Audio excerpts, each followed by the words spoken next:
Ghost by Jason Reynolds. Chapter 9. World record for cleaning the dirtiest car. One time in gym class, we had to do this thing for warm-up where Mr. Perham made us form two lines facing each other. Everybody had to reach out and hold the hands of the person standing in front of them. For me, that person was of course stupid Brandon Simmons. His hands felt slimy, as if he had just blown his nose into his palms, which he probably did just to be a jerk. After we were all holding hands, Mr. Perham stood in front of the line with his back to us. "This is called a trust fall," he said. "I'm going to let myself fall backwards, and I'm trusting you're going to catch me." "Like stage diving?" Greg Dodgson said. Mr. Perham turned around. "Pretty much." For someone about to be all trusting, he looked kind of worried. Shoot, I was worried for him. I mean, I wouldn't trust somebody like Brandon to catch nobody other than myself or Monique. But Mr. Perham turned back around, took a deep breath and leaned back. That's basically what the whole "you're gonna tell a secret to eat" thing Coach pulled on us was all about. It was like a trust fall with words. A warm-up to being defenders. By the end of the dinner, it seemed like we were all connected in some strange way that none of us had imagined. And it stayed that way as we came to practice on Monday. "Oh," Aaron teased as me, Lou, Patty, and Sonny hung around talking to each other before the stretch. Coach and Whit were on the other side of the track having an extra long conversation with Chris Myers' father. "Look at the newbies. All of a sudden, you're besties, huh? Let me guess. Patty told you all the secret about how she got a crush on Curran." Curran grinned as the other players laughed. "Ain't nobody got a crush on Curran," Patty replied. "Dang, Curran, you heard that?" Freddie chimed in, yanking the drawstring on his shorts. "Yeah, I heard her. What's wrong with me, Patty?" Curran asked, fighting back his embarrassment. "Sorry, Curran," Patty started, but I just don't like boys who jump the gun." Everybody laughed and Crystal Speed gave Patty a 5 and then fired off a few finger guns at Curran. Pew, pew. "What you laughing at, Crystal No Speed? When's the last time you won a race?" Curran fired back. "The last time I seen your mama," Crystal said. "Ain't never ran so fast, 'cause I ain't never seen something so ugly." Hey, no need to bring anyone's mum into this," Sonny chimed in, struggling to get his voice to cut through the ooze. "Oh yeah," Curran was now feeling big. Being laughed at was getting the best of him. "How about we talk about yours, newbie?" "That's enough, Curran." Aaron, who started this whole mess, finally decided to step in and fix it, but it was too late. "Now, let's talk about Sonny's mother," Curran insisted, now sizing Sonny up. We all knew he was just joking, and that whatever zing he was going to attempt was going to be silly, but still, this was Sonny. His mother wasn't even alive, and I knew that. And to me, that fact made those jokes off limits. I also knew Sonny wasn't the kind of guy to stand up for himself, so I did. "Let's not." I stopped in front of Sonny and looked cold into Curran's eyes. Curran faced me, trying to hold his square, but I could tell instantly that he didn't want what I had for him. "Y'all see this kid?" he said, turning around to the other vets. Patty and Aaron came up alongside me, joining me in protecting our friend. "Yeah, we see him, and since you're a cupcake, we suggest you leave him alone," Aaron said, shutting Curran down. Then a hand clap, slow, one, then the other, then another. Coach was standing with Whit clapping. "That was fantastic," he said. "Wasn't it, Whit?" "I thought so," Whit replied, folding her arms across her chest. "So many tough guys and girls on this team." Coach stopped himself. "Wait, did I just call you all a team?" He started towards us. "That's what this is, right? Right?" "Yes, Coach," Aaron said, instantly slipping back into his role as Coach's pet. "Oh, so only Aaron knows we're a team." "We're a team, Coach." "Yeah, Coach, we're a team." "We're a team." "So then act like it. You understand me? Each and every one of you." He waved a finger past each of our faces. "Act like it. Matter of fact, learn from the newbies. Defend each other. They ain't your opponents. They're your new family. And as you all can see, they mean business." I looked at Patty, Lou, and Sonny and tried hard to totally cheese. Then I looked at Curran and nodded as Coach commanded. "Now let's stretch it out. Toe touches. Everybody down." After stretching warm up, the sprinters spent the rest of their practice doing fartleks, which sounds like fartleks. Funniest name ever, fart lick, ha. But it has nothing to do with licking farts. It just means you run 3 minutes at 80% speed and 1 minute full out. Sounds easy, right? Try doing 10 of them. It's harder than it sounds, way harder, trust me. On the first few, I was able to keep pace with Lou, Mickey and Aaron, and on the fourth, I decided to prove a point and turn the jets on. We hit the final stretch, the last 100 meters, which was when we were supposed to run full out, and I must have channeled my inner Usain and bolted to the end. Good job, coach. Good job, Ghost, coach said, whistle still in his mouth, clasping his hands behind his back. I bent over as the other boys crossed the line. They all swung their hands towards me, dapping me as coach continued. You prove that you can get it if you want it. Now get back on the line. But I couldn't move because even though coach had blown the whistle, I had blown my legs. I can't, I panted, just loud enough for Aaron to hear me. I dropped to one knee. He grabbed my arm. Yes, you can. Let's do it. You got some more in you. And even though he was the captain and kind of stuck up and he got smoked by me, a stupid decision that didn't feel nearly as good as I thought it would, I knew he meant that I still had more. Needless to say, the rest of practice was rough and ended being me crawling from coach's cab, barefoot to the house, through the house into the bathroom, and into the bathtub where I basically let the hot water cook my muscles. And that's how it was every Monday after. Every other day during the week was similar, but with a different routine. Coach had set it up so that we always knew what we were doing at practice every day. That way, if he was late or if Coach Whit wasn't around, Aaron could, run the workout for the team. And so it went like this. Monday, fartleks, which meant an afternoon of running my legs to death and an evening of boiling them back to life. Tuesday, technique. How to come off the block. Elbows in, open up your stride, head up, back straight, glide, don't wobble, be a horse, not a penguin, run through the finishing line, not to the finish line, blah, blah, quack, quack, wah, wah, on the line, whistle, whistle, over and over and over again. Wednesdays, ladders.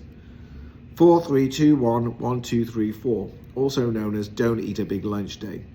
Going from 4 to 1 was rough, but most of us could crush it, even me. It was heading back up the ladder that was the killer. Go down, throw up, go up, throw up, the absolute worst. Thursdays, long run. Every week a different route. Once I was finally able to keep up, it was kind of cool, being part of the train of runners zooming down the sidewalk, dodging people, and bus stop benches, and fire hydrants, and trash bags with a motivation mobile trailing behind. My only fear that was one day Coach Whit would lead us on the wrong route, the route that went past the sporting goods store, where I was probably a wanted fugitive. Sure, I could just turn my head or shield it with my shirt, pretend to wipe sweat, and nobody would know it was me. But the shoes, there was no disguising them. That girl, Tia, would know the sparkle of the silver bullets. Easy. Luckily, we never went that way. Fridays, everybody's favorite day off, thank God. I've pretty much gotten used to everything and everybody. Mean Mickey, mumbling stuff. Aaron, the captain of the team, acting like the captain of the team, which at first I wasn't so sure I was going to be okay with. I mean, the guy had a big mouth, like big. But he knew how to keep everybody together and motivated, which could get hard when on the side puking your guts out. And then there was the 4 of us, the newbies, our special gang. I had gotten used to Paddy and Lou snapping on each other and arguing all the time. I had gotten used to Sonny quoting some spacey book that nobody had ever read, or saying something really cool, but it's so out there that you don't really even know why it's cool. But it's cool. As a matter of fact, I think that's the record he holds. The record for saying the cool is, what in the world is he talking about things? I had even got used to Coach on my back every day about my homework, which I usually got done during the ride home. And whatever I didn't, I finished while Ma was zoning into the cheesy movie of the night. Even Coach's stupid whistle and the constant shouting of "on the line" became just as normal as sunflower seeds from Mr. Charles's store.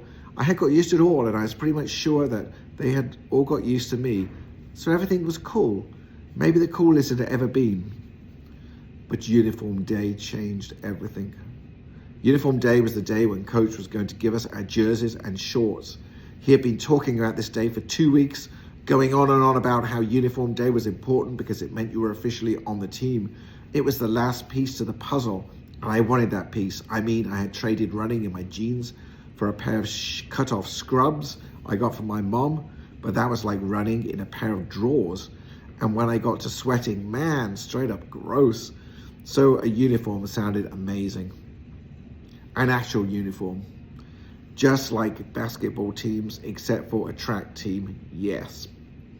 Coach showed up at practice carrying the box. He dropped it on the track in front of us as we bent and stretched, getting ready for the usual Technique Tuesday routine work. I was going to practice coming off the blocks because it was where I needed the most help. It felt weird to not just stand up straight and run when I heard the whistle. But to bend down and press my feet against that metal thing was way weird. Bring it in, Coach said. And as you all know, our very first meet of the season is this Saturday. You worked hard these past few weeks and I'm proud of you. So to get you excited about smoking everybody this weekend, I'm going to give out this year's Defenders uniforms. We clapped it up as Coach folded the cardboard flaps of the box back. When I call your name, come up, get your uniform, and go put it with your stuff. Then give me some warm-up laps, he said. Then one by one, he called each runner forward. I was standing next to Lou, and when Coach called his name, I gave him a way to go nudge. He grabbed his gear, then jogged back and gave me 5. The jersey which he held up was electric blue with gold letters across the front, Defenders. Underneath the word was a picture of fists clenching a wing. It would go perfect with the silver bullets. I liked it. No, I loved it. Sweet, Lou sang out. Man, I said, not really believing how good it looked. Coach called out name after name. Outlaw, Speed, Lancaster, Farrar, Bullock, Fulmer, McNair. And after every name I'd say to myself, waiting, Cranshaw, Cranshaw, Cranshaw, Tate, Cranshaw, Hayes, Cranshaw. But Coach went on and on until he got to the last uniform, my uniform. But he never called my name. And that's it, Coach said. That's it? I knew my eyes were bugging. That's it. Everybody was checking their jerseys out, putting them in their gym bags or jogging around the track, but I was still waiting. What about me, I asked. I didn't understand what was going on. Where were my shorts, my jersey? Where was my uniform? Oh, Coach said as if suddenly remembering that he had left me out. But how could he have left me out? I had proven myself. I was pretty much the best sprinter on the team, at least one of them. Whatever, didn't matter, I thought, because I'd reminded him. All right, I have something for you, Ghost, Coach said, digging back into the box. When he pulled his hand from the brown cardboard, he wasn't holding no electric blue dopeness. Instead, he was holding a piece of paper folded into a small square. What's this? I asked. Unfold it and see, Coach said, his face changing, falling into that familiar look of disappointment, the way Principal Marshall's face does whenever I've had an altercation. I unfolded it as quickly as I could because what the? And what I found on that piece of paper was the most shocking thing ever. It was a picture of me dashing from the sports store, a close-up of my face, and underneath it in big, red, bold red was the word shoplifter. I looked up at Coach. My tongue had suddenly turned into a stone in my mouth. I couldn't breathe, like I'd just finished running ladders, like I was going to yak up every sunflower seed I'd ever eaten, and if there was a sunflower seed growing in me, it was definitely dying right then.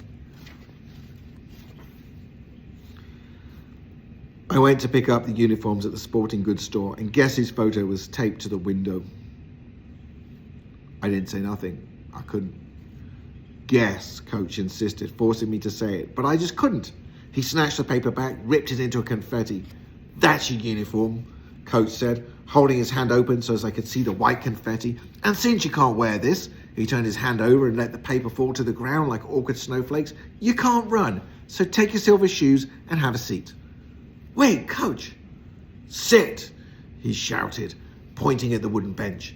Everybody looked at me as I started walking, but they weren't laughing and instead just seemed shocked and concerned, which was probably the only reason I didn't take off running away from the track and off to the basketball court or Mr. Charles's or anywhere else. Instead, I did as Coach asked and sat down. And for the rest of you, mind your business, Coach warned the team. If I hear anything about this, anything at all, you can give back your uniform right back. Am I clear? The team shook about the prospect of having to hand over their sweet new jerseys, grumbled and started their warm-up laps. I stayed right there on the bench the whole practice, and Coach never looked at me over at me once, not even to check that I was still there. it was like he didn't even care. As a matter of fact, I could have just gotten up and left, but that seemed like a bad idea because I felt like if I left now, I could never come back and my life on the track team would be over for good. So I just sat it out and hoped for the best. But I don't know what the best could have been. I was caught, didn't really think it would happen. And even though I had already told Coach the shoes were a gift from my mom, I still had to tell my mom how I got them at some point, and I planned on telling her that Coach got them for me and then hope and pray that she never thanked him. When I think about it now, that was the stupidest idea ever. Wow. Anyway, the point is, I wasn't a thief. I mean, I guess I was, but I wasn't a criminal. I never swiped nothing before. I was just a dude who needed some new shoes to run in. After practice, everybody came over to me doing the best they could to hold their words in, but sending me all their "what did you do's" with their eyes.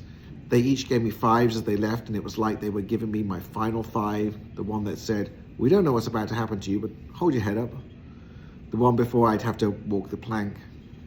"Let's go," Coach threw at me once everyone had left, his words knocked against my chest like knuckles. A two-piece, "Let's go." I grabbed my bag and followed him to the car. As I opened the back door, he spat, "Up here," delivering 2 more to the ribs. He threw everything in the back seat as usual, then opened the passenger side door. I closed the back door and got up front. As we rode through the city, neither of us said a thing. Coach didn't look over at me or nothing. He just bit down on his bottom lip, and occasionally he would shake his head like he was picturing the picture of me in that store over and over again. I thought about trying to explain myself, but what was I going to say? I didn't steal them because I did. So I just sat there, my legs becoming wooden with fear. When we pulled up in front of my place, Coach cut the car off and opened his door.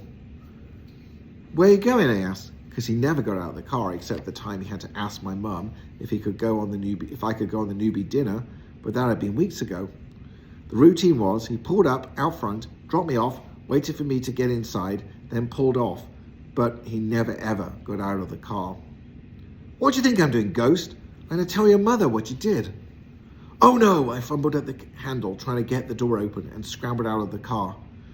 "Coach, no, please," I begged. I ran around and got in front of him, holding my hands up as if I was trying to use some kind of magic force to push him back. "Oh man," I'm sounding like Sonny, but hey, please, please, please, I pleaded, but Coach pushed past me. He was storming towards my house, and there was nothing I could do to stop him. I grabbed his shirt. "Coach!" He spun around. A tattoo I'd never noticed before peeked out from the now stretched out neckline. "Ghost," he said, his eyes closed. "I'm only going to tell you this one time. Let me go." His voice was flat, hard, scary. I let his shirt go and put my hands together. "Please, Coach, you can't tell my mother." It was like a rerun of that first Coach bailout when he came and picked me up from school, and I said pretty much those exact words. And here I was, again asking him not to snitch on me. It's not that I was scared of being punished or getting into trouble with my mom. I was, but that's not why I was begging. I just didn't want to add to the problems. I mean, I'm her only child, the reason she was working so hard, and I went out and did something stupid. But the only reason I did something stupid was because I couldn't ask her for the money. And the reason I couldn't ask her was because she wouldn't have asked her. It wasn't because she wouldn't have gotten the shoes from me. It's because she would have. She would have done anything to get them. I knew that. And I just didn't want to have her give up something else for me to have some stupid shoes.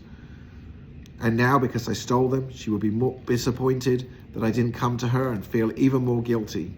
She'd think she was a bad mom on so many levels.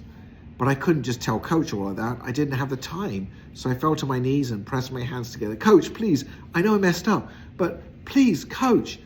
The words began to break in my throat. "Please." Neighbors outside were looking at me act a fool. Coach noticed them too and knew this wasn't a good look. So he told me to get up and get back in the car. "Just tell me why," he said after slamming his door. He put his hands on the steering wheel and stared straight ahead. "Why, Ghost?" What was I supposed to do? My mother don't have no money for running shoes. I couldn't put that on her, I replied. "Ask me," Coach said, now laser beaming straight at me. I clenched my jaw as a marble of anger and frustration and fear rolled down my throat. "Why didn't you just ask me?" "Because you ain't my father," I snapped. "Why would I expect you to help me? Why would you?" I felt like my entire body was now shaking. I mean, you got me on the team and thank you for that, and you bailed me out with my trouble at school and I thank you for that too, but you just not. Why you care so much anyway? What are you talking about, Ghost? I care about all of you. Why do you think I'm out there every day coaching you all? But I'm different, you know that. You heard my secret. You heard it. That ain't normal, I explained, my voice now straining, ripping into its own confetti, and I got teased and laughed at all the time because I lived here, and I look like this. You don't live here. You don't look like this. Now stupid tears were welling up in my eyes. You don't know what it's like, Coach. You don't know. Now Coach swallowed, something like bitter air twisting his face up. He turned his whole body towards me and yanked his shirt down so as the neck stretched even lower. You see this tattoo? He asked. It was a dark band driving down into his curly chest hair. It's my Olympic medal. I got a tattoo of it after the man who did this to me. Now Coach curled his top lip so as I could see his chipped tooth. Stole the real one. Coach didn't give me a chance to say nothing. He just bulldozed on. That man was my father. He was an addict. And every time he got high, he got violent. He punched me in the mouth when I was 15 because I asked him to change the channel on the TV. The Olympics were on, and 4 years later, after I worked my butt off to make something of myself, I got my shot to run in the same race. I tried to watch when he hit me, and I won. It was the happiest moment of my life. And my mom's.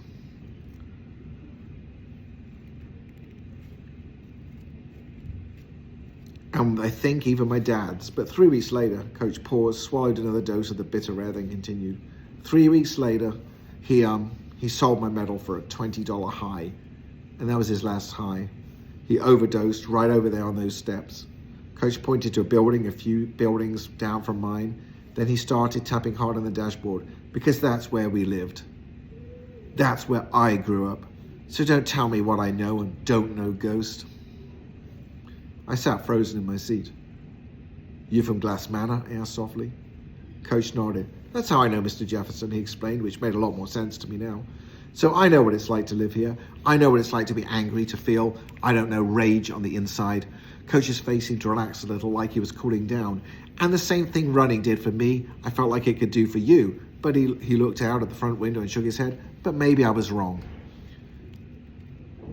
What did you think it would do for me, I asked, realizing he never thought it could help me dunk by next year, realizing I didn't even want to play basketball anymore. He faced me again, looking straight in my eyes. Show you that you can't run away from who you are, but what you can do is run towards who you want to be. I let that sink in. Who was I? I was Castle Cranshaw, the kid from Glass Manor with the secret, the one with the daddy in jail and a mother who worked her butt off for me and cut my hair and bought knockoff shoes and clothes that were big enough for me to grow into. I was the boy with the altercations and the big file.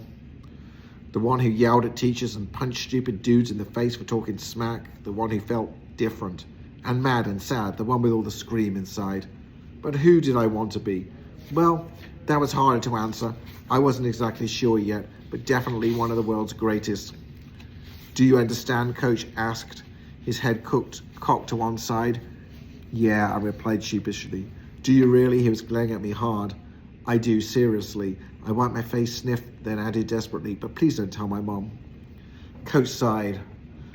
I won't, he paused, then followed with a threat. This time. Thank you, I murmured, so relieved I thought I was going to pass out, but I still had another question burning inside. Well, do I still get to run? Coach glared even harder at me, and I was hoping that somewhere in my face he could see himself and give me another chance. I never wanted to be on no track team before I met him anyway, but now that I'd been on one, even if it only for a few weeks, I felt like I didn't want to do nothing else. He unclenched his jaw. Yeah, you can run. Then pointing down at my raggedy regular sneakers, he added, in those. But I can't, I started, but Coach cut me off. You want to run or not? Got it. On Friday, you cleared in my cab, he commanded. Coach? The rest of the week was pretty much filled with me being on my best behavior at school. I was straight up acting like that annoying goody-goody Maureen Thorne, then working extra hard at practice, which was much more difficult than usual because running in my regular raggedy sneakers made me feel like my feet had gained weight, like I had obese toes or something. It had been a while since I had practiced in my cut-off shoes, and I think the silver bullets had me spoiled.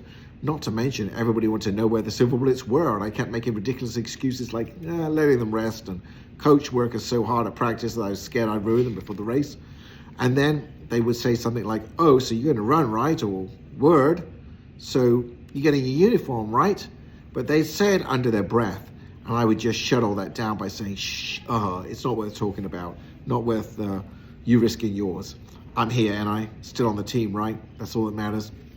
So the Raggedy Runners was all I had to run in, and I stuck at it through ladders on Wednesday and Thursday's long run.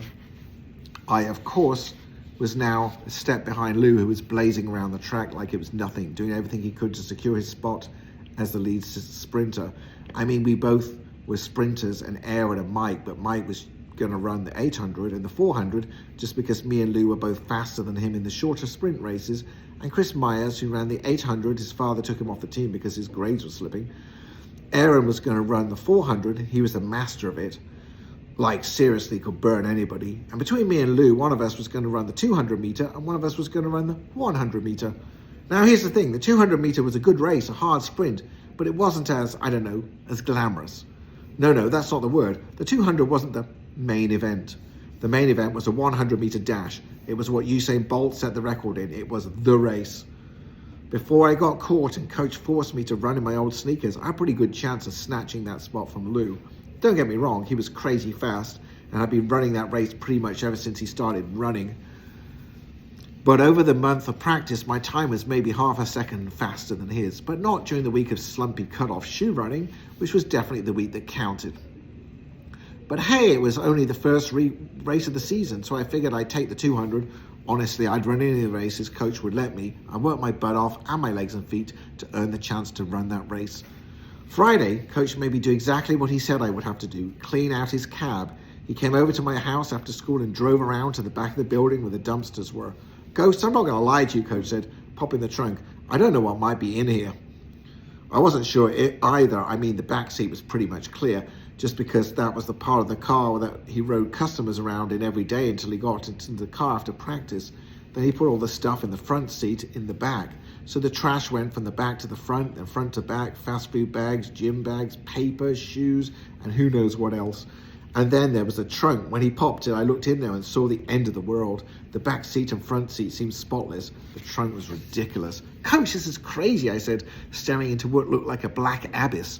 I know, he said, flashing an embarrassed smirk. I sure am glad you did a stupid thing and have to clean all this up. And I did. I trashed all the fast food bags, some with French fries and half-eating burgers in them. I pulled out the duffels. I don't know why Coach needed so many gym bags. Who needs more than one? But there was nothing in them. They were all pretty much empty because all the shoes and the stinky shorts and the towels took up about half the space of the entire trunk. Dirty socks and headbands and old jerseys from past years for the defenders. He also had starting blocks, which are big and metal and heavy, shoved in there, and whistles. Whistles everywhere. I opened up the gym bags and loaded them up with that crud. When I got to the last one, a yellow and green duffel with the name Otis on it, I unzipped it. Who's Otis? I asked Coach, who was sitting on the hood of the car, flipping through the list of our run times. Otis is me, he said, not even looking up. Oh, I said flat. I mean, I knew Coach's last name was Brody, and I figured his first name wasn't just Coach. Nobody's name is Coach. Well, that might not be true. My name is Castle, so somebody might actually be named Coach somewhere, but not Chip-Tooth Turtle Face. I started loading the bag up with a busted pair of cleats that probably would have been better off in the trash when I spied a piece of paper, a crinkled up rectangle in the corner of the duffel. I pulled it out. It was a faded picture of a man, tall and slim like Sonny, facial hair only around his mouth but none on his cheeks. He had his hands resting on a little boy who stood in front of him. The kid was cheesing. The man was looking away almost like he was calling out for someone. Who's this? I asked, bringing the picture around to the front of the car. Coach took it from me, looked at it like it was his long-lost gold medal. His mouth hung open for a second before he finally answered, "This is my father." He tapped the picture with his finger. "And that's me," he said, about the happy little boy. "Where'd you find this?" "In that bag." Coach pulled the photo closer to his face as if he was studying every detail. "Thank you," he said, and right then I got the feeling that being mad at his dad wasn't the only way he felt about him. He was, but I could tell that Coach also missed his pops. He loved him, and I could totally relate to that because as happy as I was that my crazy father wasn't around to hurt us no more, whenever he wasn't wasted, he was dope. That was my dad too, and I missed that version of him. Coach gingerly slipped the photo in his back pocket, then pulled it right back out. "Throw those bags in the trunk. I think you're done," Coach said, climbing into the cab. He took the photo I put it in the dash part where the speed numbers are. I tossed the gym bags full of dirty sports gear into the trunk and slammed it shut. Then I hopped in. Where are we going? You'll see. On the way to the land of UC, I teased Coach about the name Otis. Seriously, Otis is the name of old men who smell like cinnamon and barbecue sauce. Shut up, Ghost, Coach said, laughing. I mean, Otis is the name you give short, fat dogs, not people. Oh, so I'm a dog now. No, I didn't mean it like that. Well, how did you mean it? I just meant Otis is a great-great-great-grandpa's name. I paused, struck by another thought. Are you a mechanic? Because if you're a mechanic, then it's okay. Coach pulled over the side of the road. You want to get out? I zipped it, and my mouth stayed zipped until we pulled up right in front of, wait for it, Everything Sports. I looked up out of the window and into the store. Tia was there, leaning against a counter, checking her cell phone. She could be doing some high kicks or some jumping jacks, but no, she was texting, not an athlete. Do I need to tell you what we're doing here? Coach asked. And the truth is he didn't. I knew why we had come, why we had to come. I had to come, but it didn't feel good, that's for sure. As a matter of fact, it felt pretty whack. I looked Coach in the eye and shook my head before exhaling a heavy, guilty breath. You ready? He said. Yeah, I'm ready. Coach walked in and I trailed behind him with my head down, nervous and stupid feeling. Welcome to Everything Sports. Tia stopped mid-greeting when she saw me. Oh, it's you. Yes, it's him, Coach said, his car keys clinking as he set them on the counter. I was still behind him, staring down at the grey carpet. Head up, son. You know my rule, Coach coached. Stand tall at all times. I lifted my face and looked up at Tia straight on. I'm sorry, I started, and in that moment realized sometimes a real apology can go a long way. Like just like Shamika's at school. Just like the one I never got from my father. But had he just told me he was sorry for what he'd done, maybe, I don't know. Coach was leaning his ear towards me like Mr. Charles always did, as if he was hard of hearing. I followed up. I'm really, really sorry for stealing the shoes. I didn't mean anything. I just made a stupid mistake. Stupid mistake. I mean, a stupid mistake, Coach added way too enthusiastic. That's what I said, Coach. Stupid. The mouth went from straight line to little bitty smile. Not a big smile, but definitely not frown. And that was all that matters. Okay, she said. I forgive you. Coach then handed over his credit card, and as Tia swiped it to pay for the shoes, Coach threw his arm around my neck, put me in the tight headlock, and whispered in my ear, if you ever do this again, I promise I'll make room for you in the trunk. I looked at him in his face, in his eyes, not a flinch, just that big chip-toothed smile and a scary wink. Yikes.